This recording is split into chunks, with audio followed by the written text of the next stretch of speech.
আমি আহি পাটবাউসী সত্ৰ পালোহি আৰু পাটবাউসী সত্ৰৰ ভিতৰতনো কি আছে ময়ো নিজেও নাজানো। প্ৰথম আহিছোঁ, গতিকে মোৰ লগতে আপোনালোককো দেখাওঁ বুলি ভাবিছোঁ।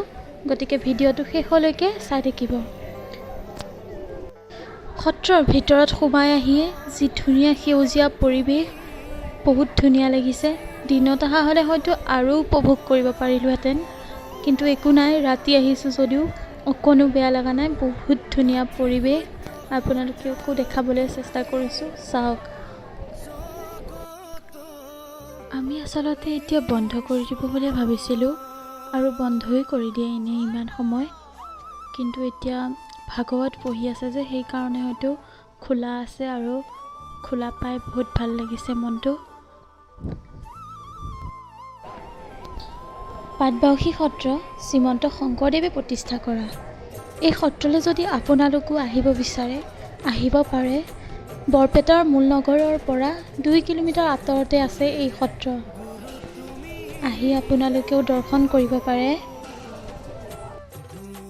এয়া শংকৰদেৱৰ চৰণৰ খোজ, কি সুন্দৰকৈ সাঁচি ৰাখিছে সংৰক্ষণ কৰি।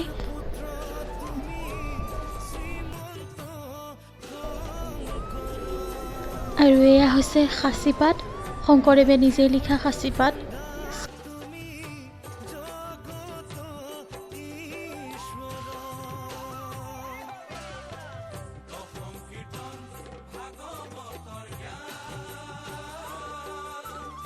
সত্ৰ বন্ধই কৰি দিছিলে, আমিও নাপালোঁহেঁতেন চাগে আৰু অলপমান লেট হোৱা হ'লে, কিন্তু আমি পালোঁহি আহি পেলাই। বৰ ধুনীয়া লাগিছে আৰু ইফালে ভাগৱত পাঠ পঢ়ি আছে যে।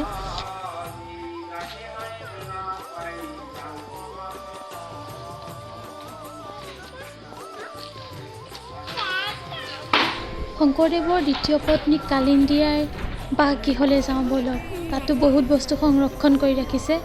আৰু বিচনাখন চাওঁ আহক, আৰু মানুহজনে বৰ ধুনীয়াকৈ ক'ব, আপোনালোকেও শুনক। একেবাৰে উঠা দি তেতিয়া আইগৰাকীৰ দুৰৱস্থা হৈছিল, থকা খোৱা পানীৰ অভাৱ, নানান সমস্যা হৈছিল। তেতিয়া মাধৱদেৱ গণকুচিত থাকে, এই নদীটোত সেইফালে গণকুচি সত্ৰখন তাতে গৈছে যদি দেখা পাইছে, এইখন মাধৱদেৱৰ ভাবি আছিল। আৰু বৰপেটা সত্ৰৰ প্ৰথম সত্ৰাধিকাৰ মথুৰা দাস বুঢ়া এটা, এই গোপাল আতৈ বুলি কৈছিল। দুয়োজনে আহি আইগৰাকীক অলপ চোৱা চিতা কৰিছিল, কৰি এইখন বিছনা আইগৰাকীক সাজি দিছিল। তাতে দিলেও হ'ব, য'তে দিলেও কথা নাই।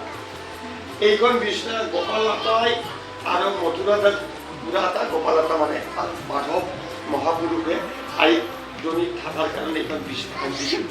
আজি ধৰক মোটামুটি 450-500 বছৰ আগত। গুৰুজন কিন্তু নথকা বিছনা নহয় দিয়ক, গুৰুজন কোচবিহাৰ যাৰ পিছত। আৰু পানী খাৰ কাৰণে এটা পাত খোৱা তাৰমানে তাতে সাজি দিয়া আছে। ইমান দিনৰ পুৰণা বিচনাখন চাওকচোন, ইমান ধুনীয়াকৈ ৰাখিছে। আগতে দিন পোহৰত আহিলি ভাল আছিল, টাইমটো বেয়া হৈছে। মই প্ৰসংগ কৰিব লাগে, টাইমটো পাৰ হৈ যাব। অলপ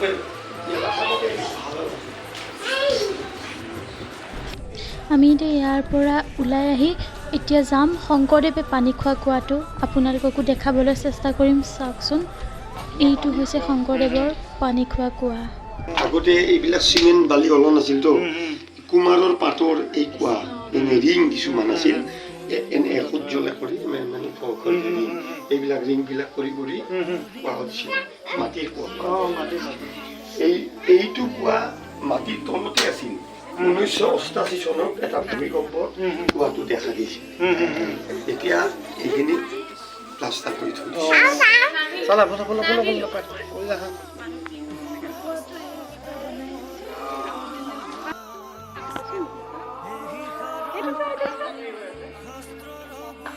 বহুত ভাল লাগিছে। কেনেকুৱা লাগিছে? যিমানখিনি পাৰোঁ সিমানখিনিয়ে দেখাবলৈ চেষ্টা কৰিছোঁ, যিহেতু আমি দিনত অহা নাই। দিনত অহা হ'লে হয়তো আৰু বহুত ভালকৈ দেখাব পাৰিলোঁহেঁতেন। হ'লেও চাব, যিসকলে আগতে আহিছে তেওঁলোকেতো জানেই, আৰু যিসকলে অহা নাই তেওঁলোকেও চাব কেনেকুৱা লাগিছে, ক'ব। আৰু এয়া হৈছে কীৰ্তন ঘৰৰ ভিতৰত সেৱা কৰিব আহিছোঁ। আৰু এইটো মোৰ প্ৰথম ভিডিঅ' বনাইছোঁ, কেনেকুৱা লাগিছে জনাব।